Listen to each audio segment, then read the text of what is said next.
सत श्री अकाल, तुसीं वेख रहे हो न्यूज़ 18 पंजाब हरियाणा हिमाचल। मैं परमिंदर सिंह तेजा। सारे दर्शकों का बुलेटिन स्वागत है। शुरुआत करांगे वड्डी खबर तो वड्डे बयान तो। कांग्रेस के सीनियर आगू रणदीप सुरजेवाला के वल्लों कैप्टन ते वड्डा हमला बोलिया गया, वड्डा बयान दिता गया। उन्होंने कहना है कि विधायकों का भरोसा गवा चुके सन सीएम कैप्टन।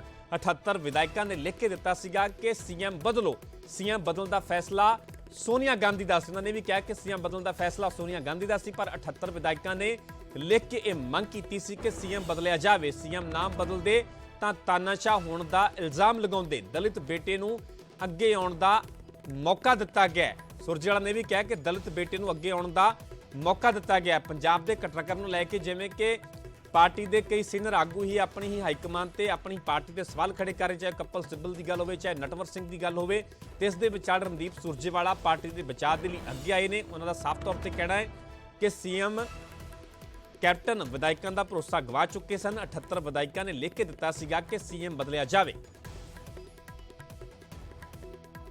कांग्रेस की अध्यक्षा श्रीमती सोनिया गांधी हैं और मुख्यमंत्री बदलने का निर्णय भी पंजाब में उन्होंने नहीं लिया। मैंने जैसा बताया 78 विधायकों ने लिख कर दिया आदरणीय मित्र, और फिर हमने मुख्यमंत्री को बदला।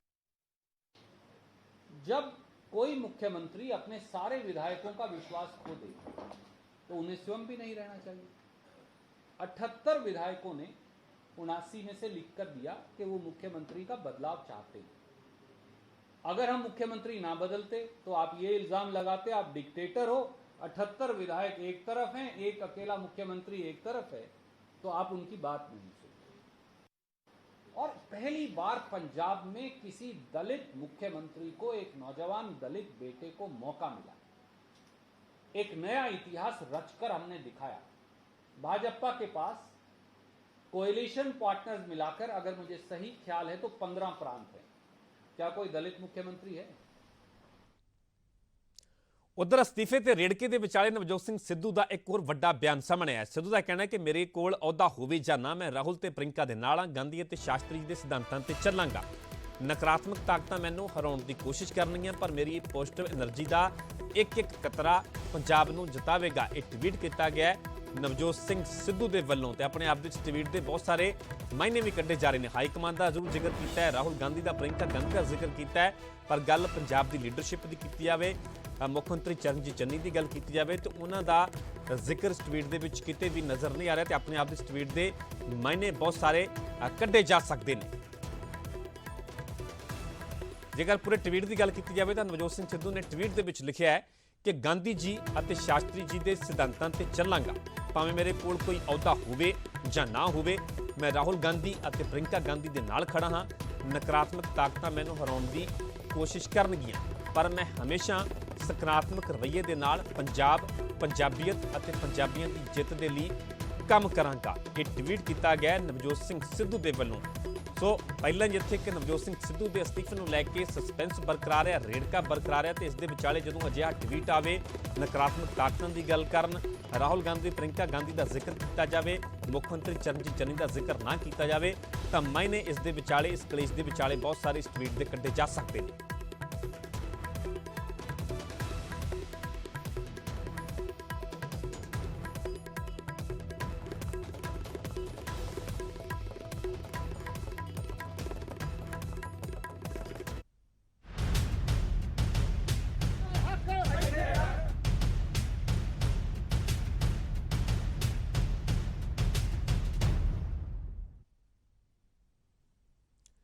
हुण गल करांगे किसानां दी। पंचकुला दे विच पुलिस ते किसानां दे विचाले झड़प हुई। किसानां ने ट्रैक्टर दे नाल बैरीकेड तोड़ दिते ते पुलिस ने किसानां ते इस तो बाद लाठी चार्ज किया। पुलिस वालियां ते किसानां नूं इस दौरान सट्टां भी लगियां ने, जख्मी भी होए ने। झोने की खरीदी विच देरी होने के खिलाफ दरअसल प्रदर्शन किया जा रहा सीगा।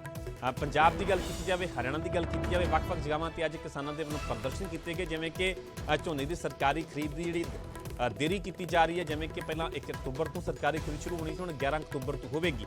तो केंद्र के इस फैसले का किसानों के वलों विरोध किया जा रहा है। अज दोवें सूबों के वक्-वक् जगहों पर प्रदर्शन किए गए। पंचकुला की तुहानूं तस्वीरां विखा रहे हैं। इस दौरान पुलिस ते किसानों के विचाले झड़प हुई। किसानों ने ट्रैक्टर के नाल बैरीकेड तोड़ दिते ते पुलिस ने किसानों ते इस दौरान लाठीचार्ज भी किया।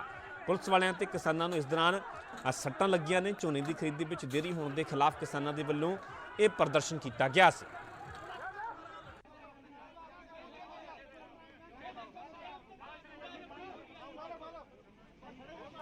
ਸੋ ਤੁਹਾਨੂੰ ਤਸਵੀਰਾਂ ਵਿਖਾ ਰਹੇ ਹਾਂ ਪੰਚਕੁਲਾ ਦੀਆਂ, ਜਦੋਂ ਕਿਸਾਨਾਂ ਦੇ ਵੱਲੋਂ ਕੇਂਦਰ ਦੇ ਫੈਸਲੇ ਦੇ ਖਿਲਾਫ ਇਹ ਪ੍ਰਦਰਸ਼ਨ ਕੀਤਾ ਜਾ ਰਿਹਾ ਸੀਗਾ ਤੇ ਇਸ ਦੌਰਾਨ ਪੁਲਿਸ ਤੇ ਕਿਸਾਨਾਂ ਦੇ ਵਿਚਾਲੇ ਜ਼ਬਰਦਸਤ ਝੜਪ ਹੁੰਦੀ ਹੈ। ਕਿਸਾਨਾਂ ਨੇ ਟਰੈਕਟਰ ਦੇ ਨਾਲ ਬੈਰੀਕੇਡ ਤੱਕ ਤੋੜ ਦਿੱਤੇ। ਪੁਲਿਸ ਨੇ ਕਿਸਾਨਾਂ ਤੇ ਇਸ ਤੋਂ ਬਾਅਦ 'ਚ ਲਾਠੀ ਚਾਰਜ ਕੀਤਾ ਤੇ ਇਸ ਦੌਰਾਨ ਦੱਸਿਆ ਜਾ ਰਿਹਾ ਹੈ ਕਿ ਕਈ ਪੁਲਿਸ ਵਾਲੇ ਤੇ ਕਿਸਾਨ ਜ਼ਖਮੀ ਹੋਏ ਨੇ, ਜਿਨ੍ਹਾਂ ਨੂੰ ਸੱਟਾਂ ਲੱਗੀਆਂ ਨੇ। ਤੁਸੀਂ ਵੇਖ ਸਕਦੇ ਹੋ ਕਿ ਰਸਤੇ ਦੇ ਵਿੱਚ ਪੂਰੀ ਤਰ੍ਹਾਂ ਪੁਲਿਸ ਦੇ ਵੱਲੋਂ ਬੈਰੀਕੇਡਿੰਗ ਕੀਤੀ ਗਈ ਸੀ। ਇਸ ਦੌਰਾਨ ਹੀ ਕਿਸਾਨ ਆਪਣੇ ਟਰੈਕਟਰ ਲੈ ਕੇ ਅੱਗੇ ਵਧਦੇ ਨੇ, ਟਰੈਕਟਰਾਂ ਦੇ ਨਾਲ ਇਹ ਬੈਰੀਕੇਡ ਤੋੜ ਦਿੱਤੇ ਜਾਂਦੇ, ਜਿਸ ਤੋਂ ਬਾਅਦ 'ਚ ਪੁਲਿਸ ਹਰਕਤ ਦੇ ਵਿੱਚ ਆਉਂਦੀ ਹੈ। ਪੁਲਿਸ ਦੇ ਵੱਲੋਂ ਐਕਸ਼ਨ ਲਿਆ ਜਾਂਦਾ ਹੈ, ਕਿਸਾਨਾਂ ਤੇ ਲਾਠੀ ਚਾਰਜ ਕੀਤਾ ਜਾਂਦਾ ਹੈ ਤੇ ਇਸ ਦੌਰਾਨ ਪੁਲਿਸ ਵਾਲੇ ਤੇ ਕਈ ਕਿਸਾਨ ਵੀ ਜ਼ਖਮੀ ਹੋਏ ਨੇ, ਜਿਨ੍ਹਾਂ ਦੇ ਸੱਟਾਂ ਲੱਗੀਆਂ ਨੇ। ਦਰਅਸਲ ਪੂਰਾ ਵਿਵਾਦ ਹੈ ਝੋਨੇ ਦੀ ਖਰੀਦ ਦੇ ਨਾਲ ਜੁੜਿਆ ਹੋਇਆ। ਝੋਨੇ ਦੀ ਖਰੀਦ 10 ਦਿਨ ਜਿਹੜੀ ਦੇਰੀ ਦੇ ਨਾਲ ਹੁਣ ਸ਼ੁਰੂ ਕੀਤੀ ਜਾ ਰਹੀ ਹੈ ਤੇ ਇਸ ਫੈਸਲੇ ਦਾ ਕਿਸਾਨਾਂ ਵੱਲੋਂ ਪੰਜਾਬ ਦੇ ਵਿੱਚ ਵੀ ਹਰਿਆਣਾ ਦੇ ਵਿੱਚ ਵੀ ਵਿਰੋਧ ਕੀਤਾ ਜਾ ਰਿਹਾ ਹੈ ਤੇ ਮੰਗ ਇਹੀ ਕੀਤੀ ਜਾ ਰਹੀ ਹੈ ਕਿ ਜਲਦ ਤੋਂ ਜਲਦ ਝੋਨੇ ਦੀ ਸਰਕਾਰੀ ਜਿਹੜੀ ਖਰੀਦ ਹੈ ਉਹ ਸ਼ੁਰੂ ਕੀਤੀ ਜਾਵੇ, ਕਿਉਂਕਿ ਕਈ ਕਿਸਾਨ ਪਹਿਲਾਂ ਹੀ ਝੋਨੇ ਦੀ ਵਾਢੀ ਕਰਕੇ ਝੋਨੇ ਦੀ ਫਸਲ ਮੰਡੀਆਂ ਦੇ ਵਿੱਚ ਲੈ ਕੇ ਪਹੁੰਚ ਚੁੱਕੇ ਨੇ। ਉੱਥੇ ਜਿਨ੍ਹਾਂ ਦੀ ਫਸਲ ਪੱਕ ਚੁੱਕੀ ਹੈ ਉਹਨਾਂ ਕਿਸਾਨਾਂ ਨੂੰ ਮੌਸਮ ਖਰਾਬ ਹੋਣ ਦੇ ਕਾਰਨ ਫਸਲ ਖਰਾਬ ਹੋਣ ਦਾ ਡਰ ਸਤਾ ਰਿਹਾ ਹੈ, ਖਰਚਾ ਜਤਾਇਆ ਜਾ ਰਿਹਾ ਹੈ ਤੇ ਇਸ ਦੇ ਵਿਚਾਲੇ ਹੀ ਵਿਰੋਧੀ ਪਾਰਟੀਆਂ ਵੱਲੋਂ ਕਿਸਾਨਾਂ ਵੱਲੋਂ ਮੰਗ ਕੀਤੀ ਜਾ ਰਹੀ ਹੈ ਕਿ ਜਲਦੀ ਤੋਂ ਜਲਦੀ ਕਿਸਾਨਾਂ ਦੀ ਝੋਨੇ ਦੀ ਜਿਹੜੀ ਫਸਲ ਹੈ ਉਹ ਖਰੀਦੀ ਜਾਵੇ। ਤੇ ਕੇਂਦਰ ਦੇ ਇਸ ਫੈਸਲੇ ਦੇ ਖਿਲਾਫ ਹੀ ਪੰਚਕੁਲਾ ਦੇ ਵਿੱਚ ਕਿਸਾਨ ਵੱਡੀ ਗਿਣਤੀ ਦੇ ਵਿੱਚ ਇਕੱਠੇ ਹੋਏ ਤੇ ਇਸ ਦੌਰਾਨ ਪੁਲਿਸ ਤੇ ਕਿਸਾਨਾਂ ਦੇ ਵਿਚਾਲੇ ਝੜਪ ਹੋਈ। ਕਿਸਾਨਾਂ ਨੇ ਟਰੈਕਟਰ ਦੇ ਨਾਲ ਬੈਰੀਕੇਡ ਤੱਕ ਤੋੜ ਦਿੱਤੇ। ਪੁਲਿਸ ਨੇ ਕਿਸਾਨਾਂ ਤੇ ਇਸ ਦੌਰਾਨ ਲਾਠੀ ਚਾਰਜ ਕੀਤਾ। ਜਦੋਂ ਕਿਸਾਨ ਟਰੈਕਟਰਾਂ ਨੂੰ ਅੱਗੇ ਲੈ ਕੇ ਚੱਲਦੇ ਨੇ, ਅੱਗੇ ਵਧਦੇ ਨੇ, ਬੈਰੀਕੇਡ ਤੋੜਦੇ ਨੇ ਤਾਂ ਫਿਰ ਪੁਲਿਸ ਵੀ ਹਰਕਤ ਦੇ ਵਿੱਚ ਆਉਂਦੀ ਹੈ, ਐਕਸ਼ਨ ਦੇ ਵਿੱਚ ਆਉਂਦੀ ਹੈ ਤੇ ਪੁਲਿਸ ਵਾਲੇ ਤੇ ਕਿਸਾਨ ਕਈ ਇਸ ਦੌਰਾਨ ਜ਼ਖਮੀ ਵੀ ਹੋਏ ਨੇ, ਸੱਟਾਂ ਵੀ ਲੱਗੀਆਂ ਨੇ। ਪੰਚਕੁਲਾ ਦੀਆਂ ਤੁਹਾਨੂੰ ਇਹ ਤਸਵੀਰਾਂ ਵਿਖਾ ਰਹੇ ਹਰਿਆਣਾ ਦੇ ਪੰਚਕੁਲਾ ਦੀਆਂ, ਜਿੱਥੇ ਇੱਕ ਵੱਡੀ ਗਿਣਤੀ ਦੇ ਵਿੱਚ ਕਿਸਾਨ ਕੇਂਦਰ ਦੇ ਇਸ ਫੈਸਲੇ ਦੇ ਖਿਲਾਫ ਇਕੱਠੇ ਹੋਏ ਸਨ। ਸੋ ਤਸਵੀਰਾਂ 'ਚ ਵੇਖਿਆ ਜਾ ਸਕਦਾ ਹੈ ਕਿ ਪੁਲਿਸ ਵੱਲੋਂ ਪਹਿਲਾਂ ਉਹਨਾਂ ਨੂੰ ਰੋਕਣ ਦੀ ਕੋਸ਼ਿਸ਼ ਕੀਤੀ ਜਾਂਦੀ ਹੈ, ਪਰ ਕਿਸਾਨ ਆਪਣੇ ਟਰੈਕਟਰ ਲੈ ਕੇ ਜਦੋਂ ਅੱਗੇ ਵਧਦੇ ਨੇ ਬੈਰੀਕੇਡ ਤੋੜ ਦਿੱਤੇ ਜਾਂਦੇ ਨੇ। ਫਿਰ ਪੁਲਿਸ ਵੀ ਐਕਸ਼ਨ ਦੇ ਵਿੱਚ ਆਉਂਦੀ ਹੈ ਤੇ ਇਸ ਦੌਰਾਨ ਪੁਲਿਸ ਦੇ ਵੱਲੋਂ ਕਿਸਾਨਾਂ ਤੇ ਲਾਠੀ ਚਾਰਜ ਵੀ ਕੀਤਾ ਜਾਂਦਾ ਹੈ ਤੇ ਦੱਸਿਆ ਜਾ ਰਿਹਾ ਹੈ ਕਿ ਇਸ ਦੌਰਾਨ ਇਸ ਝੜਪ ਦੇ ਦੌਰਾਨ ਲਾਠੀ ਚਾਰਜ ਦੇ ਦੌਰਾਨ ਕਈ ਪੁਲਿਸ ਵਾਲੇ ਤੇ ਕਿਸਾਨ ਜ਼ਖਮੀ ਵੀ ਹੋਏ ਨੇ। ਇਸੇ ਖਬਰ ਤੇ ਜ਼ਿਆਦਾ ਜਾਣਕਾਰੀ ਲਈ ਮੇਰੇ ਸਹਿਯੋਗੀ ਅੰਕਿਤ ਦੁਦਾਨੀ ਜੁੜੇ ਹੋਏ ਨੇ। ਅੰਕਿਤ, ਵਿਸਥਾਰ ਦੇ ਨਾਲ ਜਾਣਨਾ ਚਾਹਾਂਗੇ ਆਖਰਕਾਰ ਇਹ ਪੂਰਾ ਘਟਨਾਕ੍ਰਮ ਕਿਵੇਂ ਹੁੰਦਾ ਹੈ? ਫਿਲਹਾਲ ਦੀ ਜੇਕਰ ਗੱਲ ਕੀਤੀ ਜਾਵੇ ਤਾਂ ਕਿਸ ਤਰ੍ਹਾਂ ਦੀ ਸਥਿਤੀ ਹੈ? ਪੁਲਿਸ ਵੱਲੋਂ ਵੀ ਕੋਈ ਇਸ ਤੋਂ बाਅद 'ਚ ਕੋਈ एक्शन लिया गया?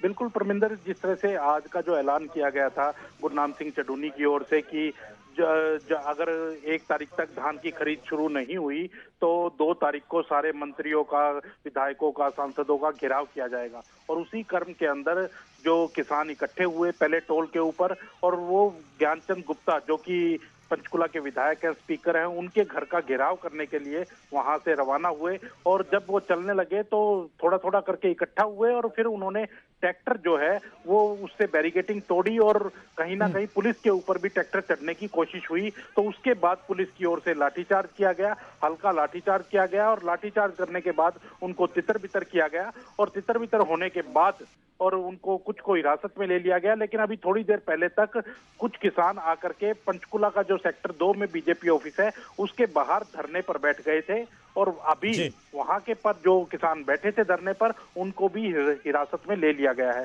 तो पूरा घटनाक्रम इस तरह से चला है। और क्योंकि आज का ऐलान किया गया था कि पूरे प्रदेश भर में प्रदर्शन किए जाएंगे और उसी के तहत पंचकुला में भी प्रदर्शन किया गया था। ठीक है अंकित, फिलहाल पूरी जानकारी ਤੁਹਾਡਾ ਬਹੁਤ ਧੰਨਵਾਦ। ਸੋ ਪੰਚਕੁਲਾ ਦੀਆਂ ਤੁਹਾਨੂੰ ਅਸੀਂ ਇਹ ਤਸਵੀਰਾਂ ਵਿਖਾ ਰਹੇ ਹਾਂ। ਇਸ ਦੌਰਾਨ ਪੁਲਿਸ ਤੇ ਕਿਸਾਨਾਂ ਦੇ ਵਿਚਾਲੇ ਝੜਪ ਹੁੰਦੀ ਹੈ। ਕਿਸਾਨ ਟਰੈਕਟਰ ਲੈ ਕੇ ਅੱਗੇ ਵਧਦੇ ਨੇ, ਬੈਰੀਕੇਡ ਤੱਕ ਤੋੜ ਦਿੱਤੇ ਜਾਂਦੇ, ਜਿਸ ਤੋਂ ਬਾਅਦ ਪੁਲਿਸ ਦੇ ਵੱਲੋਂ ਐਕਸ਼ਨ ਲਿਆ ਜਾਂਦਾ ਹੈ, ਲਾਠੀ ਚਾਰਜ ਕੀਤਾ ਜਾਂਦਾ ਤੇ ਇਸ ਲਾਠੀ ਚਾਰਜ ਦੇ ਦੌਰਾਨ ਕਈ ਕਿਸਾਨ ਤੇ ਪੁਲਿਸ ਮੁਲਾਜ਼ਮ ਜ਼ਖਮੀ ਵੀ ਹੋਏ।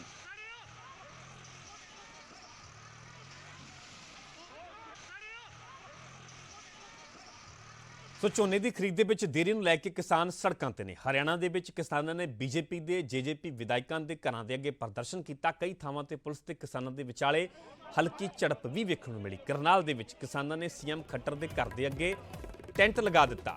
ਦਰਅਸਲ ਇਹ ਵਿਰੋਧ ਕੀਤਾ ਜਾ ਰਿਹਾ ਜਿਹੜੀ ਕਿ ਝੋਨੇ ਦੀ ਖਰੀਦ ਦੇਰੀ ਦੇ ਨਾਲ ਸ਼ੁਰੂ ਕੀਤੀ ਜਾ ਰਹੀ ਹੈ। ਪਹਿਲਾਂ 1 ਅਕਤੂਬਰ ਤੋਂ ਹੋਣੀ ਸੀ, ਪਰ ਹੁਣ ਕੇਂਦਰ ਸਰਕਾਰ ਦੇ ਵੱਲੋਂ ਇਸ ਮੌਕੇ ਤੇ ਜਿਹੜਾ ਫੈਸਲਾ ਲਿਆ ਜਾਂਦਾ ਹੈ ਕਿ ਹੁਣ ਜਿਹੜੀ ਸਰਕਾਰੀ ਖਰੀਦ ਹੈ ਉਹ 11 ਅਕਤੂਬਰ ਤੋਂ ਸ਼ੁਰੂ ਕੀਤੀ ਜਾਵੇਗੀ ਤੇ ਇਸੇ ਹੀ ਫੈਸਲੇ ਦਾ ਵੱਖ-ਵੱਖ ਜਗ੍ਹਾਵਾਂ ਤੇ ਵਿਰੋਧ ਕੀਤਾ ਜਾ ਰਿਹਾ। ਤੁਹਾਨੂੰ ਹਰਿਆਣਾ ਦੀਆਂ ਵੱਖ-ਵੱਖ ਜਗ੍ਹਾਵਾਂ ਦੀ ਅਸੀਂ ਤੁਹਾਨੂੰ ਤਸਵੀਰਾਂ ਵਿਖਾ ਰਹੇ ਹਾਂ। ਵੱਡੀ ਗਿਣਤੀ ਦੇ ਵਿੱਚ ਕਿਸਾਨ ਜੁਟੇ ਹੋਏ ਨੇ, ਕਿਸਾਨ ਇਕੱਠੇ ਹੋਏ ਨੇ, ਟਰੈਕਟਰਾਂ ਤੇ ਸਵਾਰ ਹੋ ਕੇ ਵੱਖ-ਵੱਖ ਜਗ੍ਹਾਵਾਂ ਤੇ ਕਿਸਾਨ ਪਹੁੰਚੇ ਤੇ ਕੇਂਦਰ ਦੇ ਫੈਸਲੇ ਦਾ ਵਿਰੋਧ ਕੀਤਾ ਗਿਆ। ਬੀਜੇਪੀ ਤੇ ਜੇਜੇਪੀ ਵਿਧਾਇਕਾਂ ਦੇ ਘਰਾਂ ਦੀ ਰਿਹਾਇਸ਼ ਦਾ ਘਿਰਾਓ ਕੀਤਾ ਗਿਆ ਹਰਿਆਣਾ ਸਰਕਾਰ ਦੇ ਖਿਲਾਫ ਕੇਂਦਰ ਸਰਕਾਰ ਦੇ ਖਿਲਾਫ ਜੰਮ ਕੇ ਕਿਸਾਨਾਂ ਨੇ ਪ੍ਰਦਰਸ਼ਨ ਕੀਤਾ ਤੇ ਮੰਗ ਇਹੀ ਕੀਤੀ ਹੈ ਕਿ ਕੇਂਦਰ ਇਹ ਫੈਸਲਾ ਵਾਪਸ ਲਵੇ ਤੇ ਜਲਦੀ ਤੋਂ ਜਲਦੀ ਕਿਸਾਨਾਂ ਦੀ ਫਸਲ ਦੀ ਸਰਕਾਰੀ ਖਰੀਦ ਸ਼ੁਰੂ ਕੀਤੀ ਜਾਵੇ।